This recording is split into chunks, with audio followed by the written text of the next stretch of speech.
What's up, guys? So today it's the, as you can tell, monthly wrap up and also all the books I'm planning on reading in January. I'm not gonna say much, I'm just gonna get right into it. Currently I have read 5 books technically in February and I can't wait to talk to you about them all. I'm actually really proud of myself because usually for me, you guys know, seeing my latest monthly wrap-ups, that I usually read between three to 2 books, 3 to 4 maybe books a month, and today this month I actually read 5, which is actually very surprising because February, as everybody knows, is the shortest month, and in the shortest month I read the most amount of books that I've read in a while. The book I want to talk about, it's actually the book that I finished most recently. Technically I didn't finish this in February. I finished it literally today. I'm filming this on the 1st of March. So I finished it today, on the 1st of March. But I'm counting it because it's so close to February and I did start it in February. Started it on the 16th. And that is Alice by Christina Henry. Now, I got this because I saw that it was Alice in Wonderland retelling, and I do love that story. Alice in Wonderland and Peter Pan are one of my favourite children's stories. I love the movies, but I've never read the books, and I just wanted to read it. And I've read Alice in Wonderland now, and I wanted to read the retelling. And I rated it 3 stars. Honestly, it wasn't actually that bad. It was obviously a short book, and I went through it super quickly. And I actually really liked it. It was very gritty. So even though it's an Alice in Wonderland retelling, obviously a children's retelling, I would suggest that you read the trigger warnings because no, like, this book, I haven't really heard many people talk about this book, but there is some triggering topics discussed, like sexual assault, rape. There is many triggering topics, so please look up the trigger warnings. There's murder, death, like, it's a very gruesome book. Like, it's a very dark, gruesome book. And I know this is a series of hers, like there's one of the Red Queen on the back, and I know that it's a series, and I don't know if I'm gonna read the rest of the books in the series. Maybe if I run into them into a bookstore, I might pick it up. But I did love it. I rated it 3 stars. It wasn't like the best book in the world, but it was an enjoyable read, and I read it really fast. I read it in literally a couple of days, so I actually did quite like it. Personally, the relationship or the romance in this, it wasn't that great. I mean, I don't really think much about the romance. It is, there is, sorry to switch position, but I know that this is a blank wall, and hopefully when I get my bookshelves, this will not be blank and it'll be more looking like a library, but for now it's just gonna be a blank wall. But anyway, sorry for the position change. I didn't really much like the romance, like I was saying. Like, it is in the book, but it's like, it's mentioned, but it's not anything big. Like, the romance is not the main point of the story at all. The main point of the story is mainly the plot. Like, the romance, if you're looking for romance in this book, you're not gonna find it that much. You're gonna find a little bit, but honestly, it's not even mentioned that much. And the ending of it doesn't really give romance vibes anyway. It's not like a thing of romance. It is basically just about the plot. And basically, I have talked about this book before, but Alice, she is currently in an insane asylum and she has no memories of what happened to her in the past, of why she really was in an insane asylum. All that she knows is that she ended up there. And one day a fire starts and she manages to escape with her friend called Hatcher. And turns out that there was a beast in the insane asylum being held, and that beast got out. So now Hatcher and Alice journey off to try and find the beast and kill it before it wreaks havoc upon Wonderland, but they call it the Old City in the book. So they have to find it and somehow defeat it. And that's basically what the whole book's about. The romance is there between Hatcher and Alice, but it's not really a big plot point. So yeah, but I really did like it. And yeah, next book that I read, which honestly out of all these books, it's not the biggest disappointment, but it was a little bit disappointing, is The Atlas 6 by Olivia Blake. I did like the book. I rated it 3 stars, but I just thought I'd rate it higher. I thought it'd at least be a 4 stars or something, or 3.5 or something. But I was like debating on what to rate it because I honestly had very mixed feelings about this book. I feel like I went into this book thinking like too highly about it because everybody talks about it, and I know that it's dark academia and it's got some fantasy elements, but I thought it'd be way more fantasy than dark academia, which I know technically is my fault, but I went into this with the expectations of it being high fantasy. I don't know why. I don't know where I got the idea that it was going to be high fantasy or anything super fantasy like Harry Potter or the Mortal Instruments, because it was not. It's mainly dark academia. There is fantasy elements, there's a magic.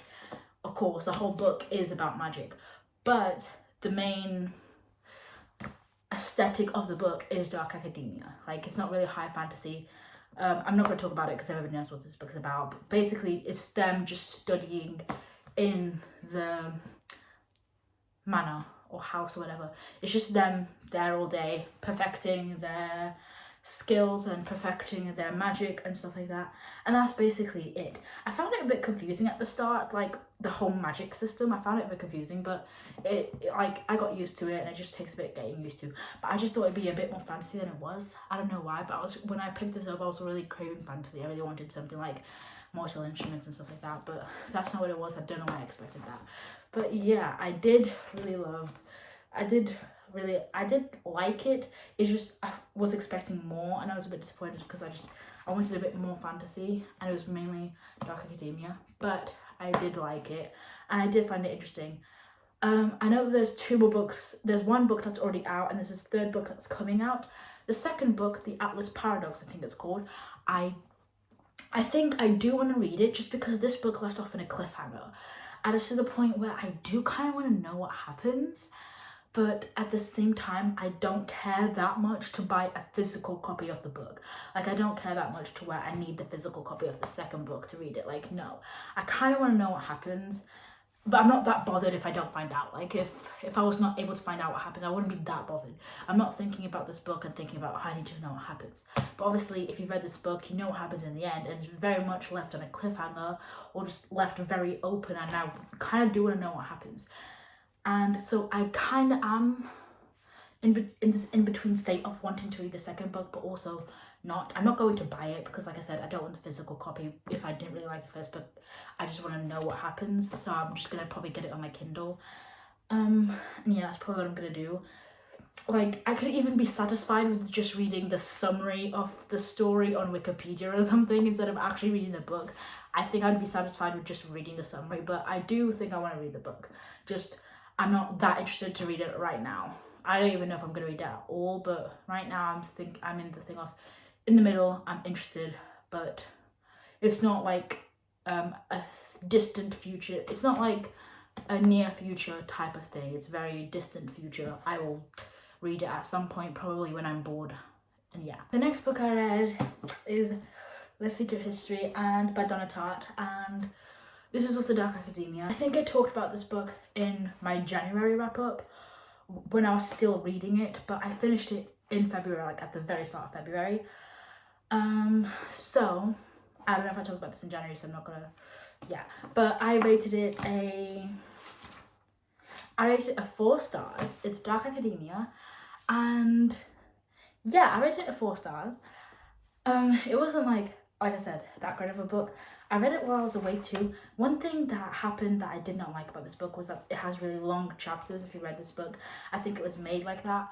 But in my professional opinion, and I don't know if I mentioned this before, but I feel like this book could have literally been made without the super long chapters. Like, I feel like we would have got the exact same experience if the chapters weren't as long and they just split it into like shorter chapters, and there's like 20 chapters or 27 chapters or however many chapters, but just split them up so they don't have to be all 8 chapters in this book. Like, those are long chapters, and I feel like it would have done the exact same thing. I don't know why Donna Tartt made it into 8 super long chapters.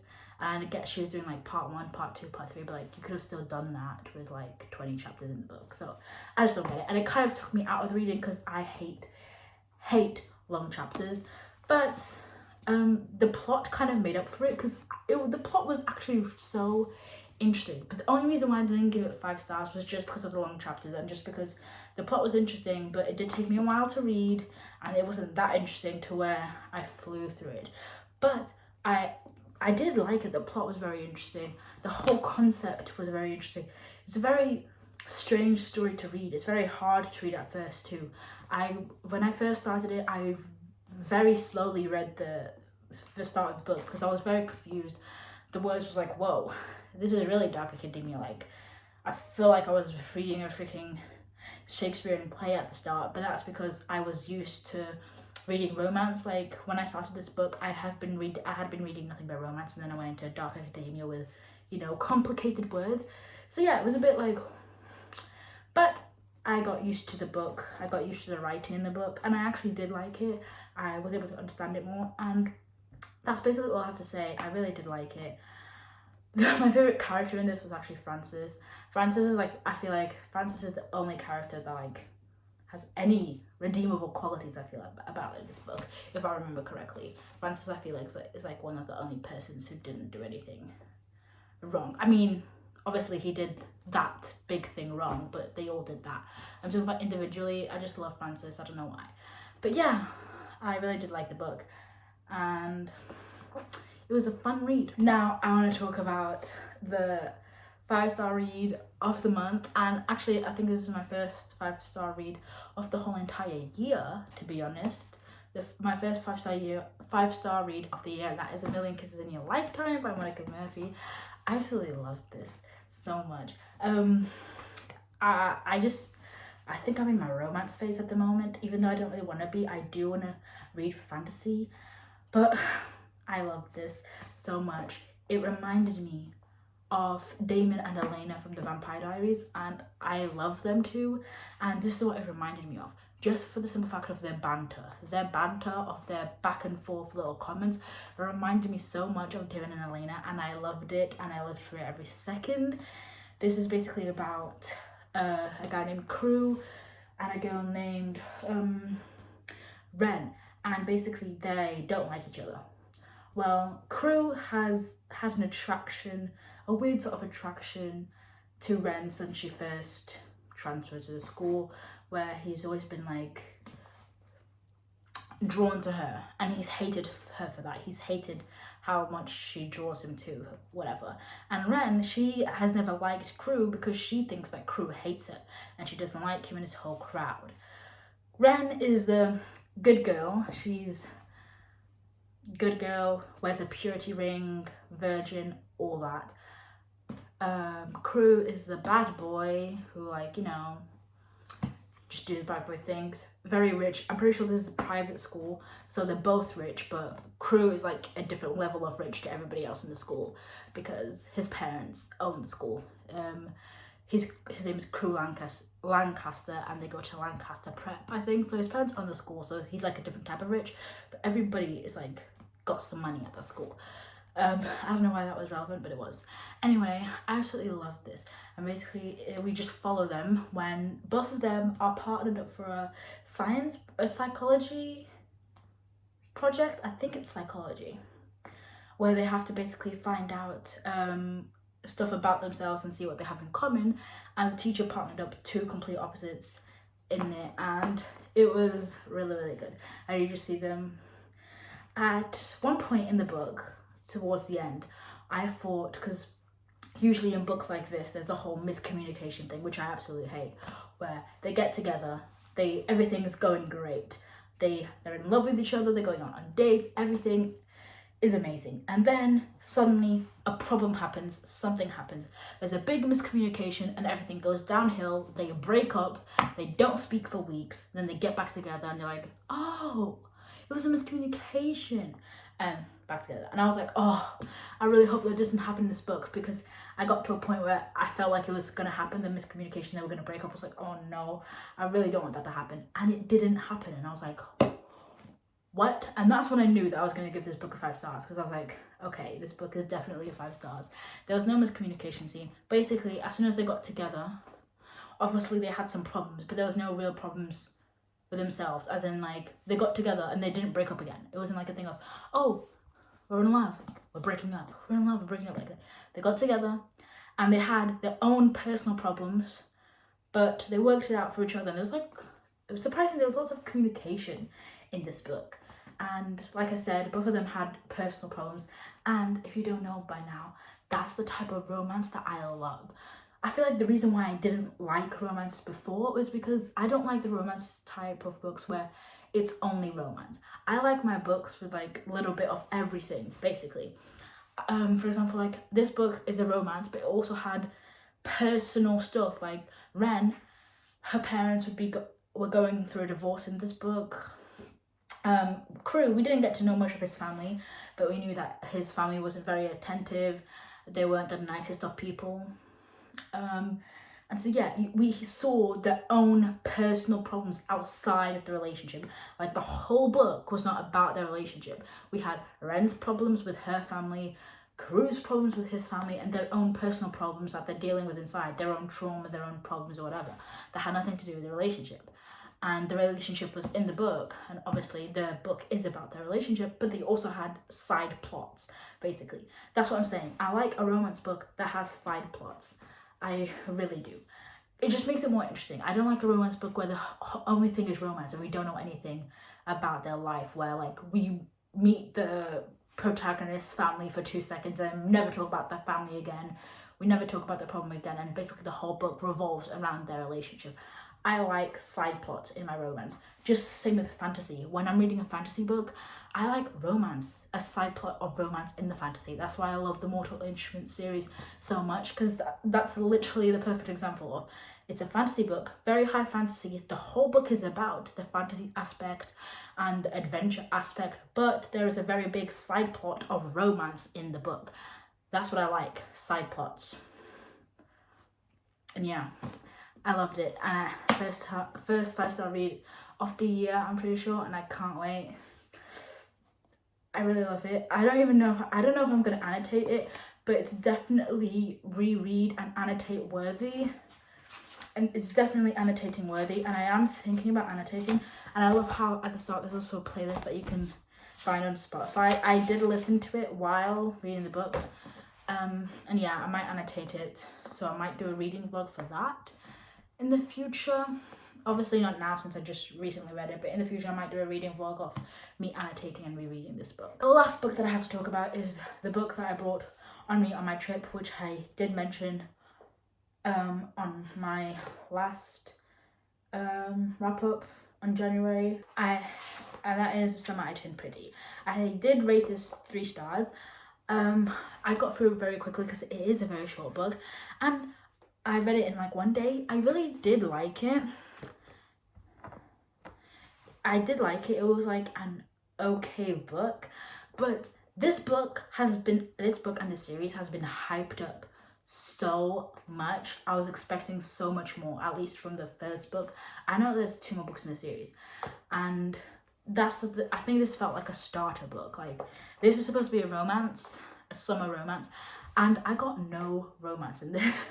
Like, the whole book was basically just showing the past and her relationship and her past between Conrad and Jeremiah. And obviously there was a bit of romance because it's basically talking about her feelings and how she got her feelings and why she fell in love with Conrad and why whatever the heck happened with Jeremiah happened. But as in, like, this is all happening in the past. We've got scenes from the past when they were younger, in different summers, and we've got scenes from the future, as in now, currently. And in the future scenes, there was hardly any romance in the book. There was mainly just jealousy scenes where Conrad was jealous that she was talking to another guy or being protective of her, which was really cute, not gonna lie. And yeah, he was being like very protective and stuff. But throughout the whole book, there was hardly any actual romance until the end of the book. And even at the end of the book, it wasn't really a romance, and I don't even know what happened at the end of the book. It was very confusing, but yeah. One of the main plots of the story was Conrad and Jeremiah's mother, which is her mother's best friend, getting cancer, I think, and that was one of the main points of the book, and one of the reasons why at the end her and Conrad didn't get together, because he was processing his mom getting sick again and stuff. But yeah, I thought there'd be way more romance in this, and it felt like a starter book, which does make sense because there is 2 more books in the series, and maybe the 2 books is like where the romance actually starts, and this was just a starter book for you to get to know their relationship and their past. And then hopefully the next two books are literally just where the romance starts, them getting together, or at least having a bit of romance or something like that. And I was mainly in this for the love triangle, because I know it's a very unpopular opinion, but I love love triangles, and there wasn't much of a love triangle in this book either. So hopefully the next two books is more about the romance, is more about the love triangle, because I just want to see more romance, and I feel like this was hyped up very much for romance, and I didn't get much of it in the first book, but hopefully I will in the next two books, which I will be reading, but I will be reading them during summer because I'm a mood reader. I can't read summer books when it's not summer. Like when it's cold outside and I read a summer book, it makes me sad because I want to be in summer at the moment and it's cold outside, so that's not the good thing. So I will be reading it in summer, or when I'm on holiday or whatever. I'll be reading the next two books, which are very like small as well. They should be easy to get through, and I can't wait to read them because it's 3 stars. I did enjoy the book, and I think the only reason why I didn't enjoy it is because it was a starter book. But I feel like the next two books, if it is actually different from this book and actually has romance in it, then I feel like those two books could be potential 4-star books. If it is different, if it's literally the exact same as this book, then I think it's just going to be 3 stars as well. For example, if I read the second book and it's the exact same thing as this, I probably will not read the last one, because if by the second book there isn't some romance in this romance series, I'm going to be upset, because everybody claimed this was a romance. I'm like, where's the romance? It's mainly just about their past and their history, and I wanted a bit more romance. But anyway, yeah, I loved it. The mention of this was obviously A Million Kisses in Your Lifetime. That's the honorable mention. I loved it. I'm currently reading on the Kindle. I'm reading By a Thread by Lucy Score, which so far I'm not very far in the book, but so far I am liking it. I'm loving the dynamic. I'm loving the little back and forths. I'm loving it. So far I'm not very far, so I don't have many thoughts on it, on whether I love the book or don't love the book. I'm just going through the motions. Like, there's not much I can say about it. I've got no feelings whatsoever for it right now, because yeah, the only thing I can say is that I love the dynamic. I love the male protagonist. I just love it. The dynamic so far is really good, and I can't wait to keep going with the book, and hopefully I'll mention it in my March wrap up. Now I'm going to be talking about other books that I'm going to be reading in March. Some of these books are leftovers from February, because I don't like to leave TBR unfinished, and some of them are, you know, books that I put in my February TBR that I didn't get a chance to get to. But yeah, I'm going to talk about all the new ones that I'm putting on my TBR, which my boyfriend just chose for me from my list. If you don't know, it's from another video. I'm not about to explain it now. But yeah, one of the books he's chose is The 7 Husbands of Evelyn Hugo by Taylor Jenkins Reid, which I'm actually really excited to get to, because I read Malibu Rising by Taylor Jenkins Reid, and I liked that book. It was a really big summer book. Well, it had very summer feels to me, and I did like the book, and I wanted to read a bit more Taylor Jenkins Reid. And I saw Destiny Sidwell do a vlog of her reading Daisy Jones and the Six, and it got me really interested in reading that book. I was never interested before, but then I saw that, I was like, the book actually sounds a bit interesting to me now, so I wanted to get it, and I got it on my Kindle.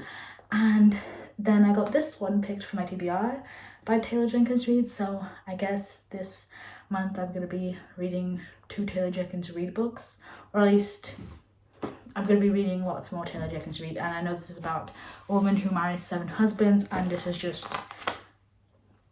yeah, that's basically all I know, is that this woman marries 7 husbands, and she's had 7 husbands before, and it's basically her talking about that. And I think she's famous as well, like a famous actor or something, and that's all I know, and that's all I want to know. I want to go into it blind. What I will be reading, which I'm really excited to read, is The Cheat Sheet by Sarah Adams. Now this is another little lovely romance, which I can't which I'm glad I have on my TBR, because I like to have a little romance to spread up the pages, and I don't have much romance right now on my TBR.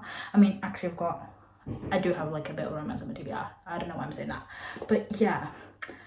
I think this is about best friends to lovers, which I have never read before. And the reason why I got this is because I've read a lot of books recently with tropes that I've never read before, like second chance romance and everything, and I did like those tropes.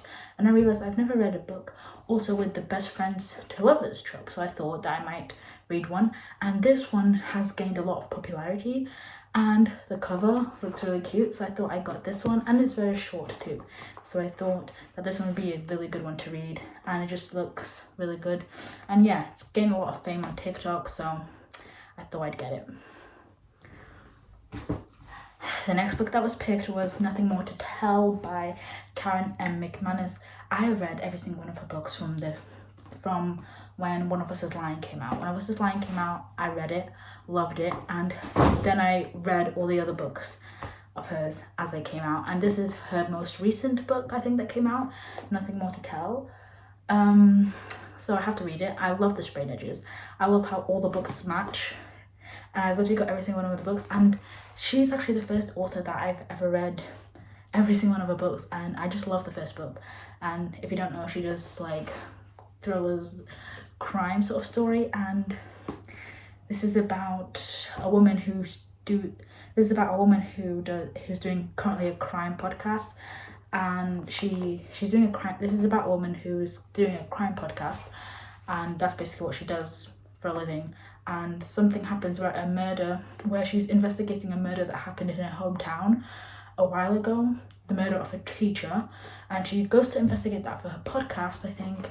And apparently one of her old friends would be involved, and she tries to figure out if one of her old friends was involved in the murder or not. Yeah, I just made some amendments to my TBR. I was going to put the books that I read in February as the books that I wanted to continue in March, but I realized that I'm not really interested in reading those books right now, and I'm not really in the mood for those books. And the books that were chosen for my TBR was Six of Crows by Leah Bardugo.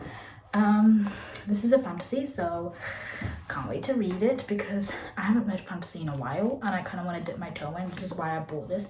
I've also got The Crooked Kingdom, but obviously this is the first book in the series, so I'm reading this for this month, and then if I like it, of course I'll read the second one. But I feel like I am gonna like it. It reminds me a lot, at least the summary on the back reminds me a lot of Money Heist, except make it fantasy in a fantasy world. So yeah, and I love Money Heist. It's one of my favorite shows, so I really hope I'm gonna like this. I really hope that there's some romance in this, because like I said just a couple minutes ago, my favorite books are with subplots of romance, or at least some other subplot. So I hope there's, I don't know, some romance or something to keep me a bit interesting, because those are my favorite fantasies. But yeah, this was chosen. And the next book is The Sun Was Also a Star, which was on my February TBR, and I decided to keep it on my TBR for March because it's also a romance, it's also very short, and because I didn't have the heart to put this book back in my overall TBR, just because this book has been on my TBR forever, and I just want to read it so I can get it off my TBR. And I didn't have the heart to put it away, and it is romance, so I thought it'd be easy to read, and I just could just get it out of the way and never have to like look at it on my TBR again, because it's one of the books that has been on my TBR for the longest time, like since many months ago. So I do just want to read it. Yeah, we've got quite a cast of characters today. We've literally got some thriller, we've got some fiction, literary fiction. I don't know if it's literary fiction, but it is definitely fiction. We've got some romance, we've got some fantasy, and we've got another romance. We've literally got a mix of every single book in here. We've literally got a mix of every single book in here. And I think next month, after March, I think in April is when I'll read the autobiography and the Pride and Prejudice books. I feel like I just need this month to get myself fully ready to read those two books, because I bet they're going to be very thought-provoking. And this is 5 books, so hopefully I can read them. Since I read 5 books this month, hopefully I can read all of them in March. I think the book I'm going to start with, would be The Cheat Sheet, just because it's the smallest book on here. I want something like, it doesn't take a lot of time to read. So I think I'm going to start with The Cheat Sheet.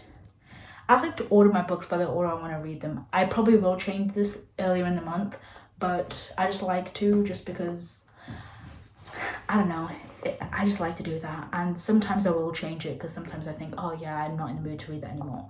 But I'm definitely starting with The Cheat Sheet at first. Then I think I'm definitely going to go for The 7 Husbands, definitely. And then Nothing More to Tell. And then to split it up, I'm going to add a little romance. And then finish with The 6 of Crows, because it is the biggest book of the bunch. So I think that's how I'm going to be going with it.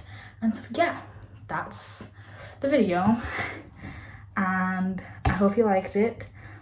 Hopefully some vlogs will be coming soon. I say that every single time, and I do really try to record vlogs. It's just that I feel like most of my vlogs are just a bit boring, because I'm usually doing nothing except recording in my room, reading the book, and yeah. But hopefully there will be vlogs. I definitely, if I do any vlogs on these books, it's definitely going to be on The 7 Husbands of Evelyn Hugo, just because I want to read Daisy Jones and the Six, and this book is very popular, so I probably will do a vlog on The 7 Husbands of Evelyn Hugo, since it's also a short book to read. So yeah, hope you liked the video, and I'll see you next time. Hopefully the next time you'll see me will not be on the end of April, when I'm doing another wrap up. Hopefully you'll see me in a vlog soon, because I'm trying to record more of those. But yeah, that's all, and I'll catch you next time on one of my videos. Bye.